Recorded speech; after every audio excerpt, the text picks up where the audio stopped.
नमस्कार. स्वराज्याचा श्री गणेशा जिथून झाला तो म्हणजे रायरीचा रायरेश्वर आणि अफजल खानाचा वध ज्या ठिकाणी झाला तो म्हणजे प्रतापगडाचा तो पायथा.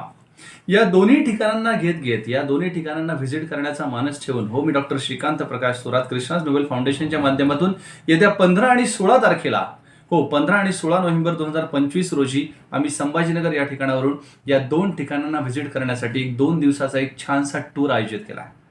माझ्या आजी विद्यार्थ्यांना किंवा त्यांच्या पालकांना किंवा दुर्गप्रेमी असलेल्या लोकांना जर असं खरंच मनापासून वाटत असेल की या व्हिजिटला आम्हाला पण यायचं असेल तर यासाठी डिस्क्रिप्शनमध्ये दिलेल्या नंबरला नक्की संपर्क साधा आणि आजच तुमचं सीट बुक करा. मोजकेच सीट शिल्लक आहेत. ऑलरेडी जवळपास रजिस्ट्रेशन कंप्लीट होत आलेले आहेत. परंतु ज्यांना असं वाटतं की सर अजूनही आम्हाला यायचं असेल तर प्लीज कॉन्टॅक्ट अस उद्या संध्याकाळपर्यंत. उद्या संध्याकाळपर्यंत तुम्ही तुमची नावनोंदणी कंप्लीट करून बाकी सगळे डिटेल्स फेस करू शकता आणि आमच्यासोबत नक्की या दोन ठिकाणांच्या व्हिजिटचा आनंद घेऊ शकता. Thank you very much.